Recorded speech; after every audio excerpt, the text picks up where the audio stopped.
কাজ অনুযায়ী আমি কাজ করব। আমি কেন যুদ্ধে যাব? আমার ছেলে সন্তান আছে, আমার বাচ্চা আছে, আমি যুদ্ধে যেতে চাই না। আমি এখানে কোম্পানিতে কাজ করতে চাই। পরে বলে যে তাহলে তুমি এই টাকার মধ্যেই $400 করতে হবে।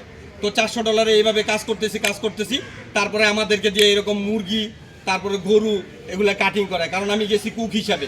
যখন আমার এগুলা কাটিং করা, তখন আবার আমি বললাম যে এই 12 ঘন্টার মধ্যে তো এগুলো আমার কথা ছিল না, কেন এগুলো আমার ইয়ে করাইতেছেন। পরবর্তীতে সে আমাদেরকে বলে যে তোমাদেরকে তাহলে আর কি করার, এর চেয়ে বেশি কিছু আর আমার কাছে করার নাই, এর চেয়ে বেশি আমার কাছে কোনো খাত নাই কিছু করার মতো। পরবর্তীতে উনি কি করে, একজন ওই নাখৎকার অনেক বড় কর্মকর্তা, ডিসি আর কি, জেলা প্রশাসক, ওই জেলা প্রশাসক দিয়া আমাদের কাছে পাঠায়। জেলা প্রশাসক আইসা আমাদেরকে বলে তোমাদেরকে তো কোম্পানি রাখবে না। তো এর আগে আমরা জানি না যে কোম্পানি আমাদেরকে রাখবে না। পরে আমরা বললাম কারণ কি, কেন? বলে তোমাদের যদি এই টাকা বেতনে না পোষায় তাহলে তোমরা যুদ্ধে চলে যাও। যুদ্ধে চলে গেলে তোমরা এরকম 2.5 লক্ষ রুবল পাবা, যেটা বাংলাদেশের 4 লক্ষ সামথিং টাকা হয়, এই টাকা পাবা। আর তোমাদের অ্যাকাউন্টে ট্রেনিং চলাকালীন সময় 40 লক্ষ বাংলাদেশের টাকা ঢুকে যাবে। তো আমরা বললাম যে না, আমরা যুদ্ধে যাব না, আমরা বাংলাদেশে চলে যাব। তো ওই সময় আমাদের মধ্যে দিকে অনেকে মনে করেন টেনশন, আমরা তো অনেক টাকার ঋণগ্রস্ত, আমরা অনেক টাকার ঋণ করে তারপরে আমরা মনে করেন রাশিয়াতে গিয়েছি। তো আমরা ঋণগ্রস্ত, আমাদের এই ঋণের তারা সুযোগ নিয়ে, যে ওরা যে ঋণগ্রস্ত, এই ঋণের সুযোগটা বুঝা ওরা ওইখানে এই কোপটা মারছে। যার কারণে ওই যুদ্ধে আমাদের নজরুল ভাইকে অলরেডি উনি টেনশনে কি করবে, টাকা কোথা থেকে দেবে, এই চিন্তা ভাবনা করে উনি তখন এই যুদ্ধে চলে যায়।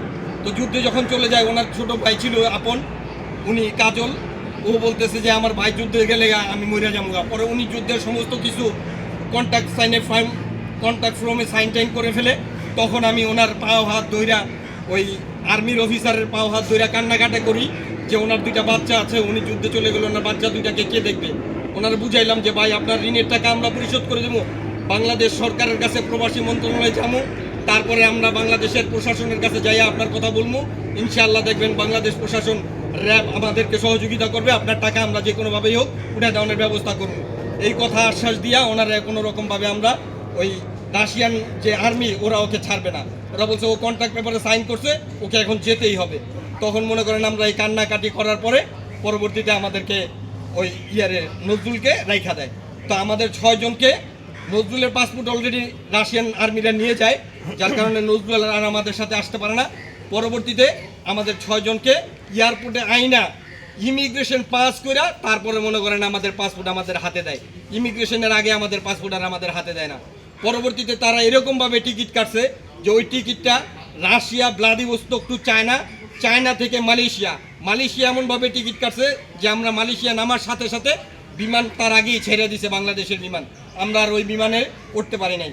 পরবর্তীতে আমাদেরকে মালয়েশিয়া থেকে 5-6 দিন কোনো বুকিং নাই, যার কারণে মনে করেন আমাদেরকে আবার নিজেরা টিকিট এরকমভাবে বলছে যে আপনাদের সিঙ্গাপুর যেতে হবে, সিঙ্গাপুরে আগামীকালে টিকিট আছে বাংলাদেশে।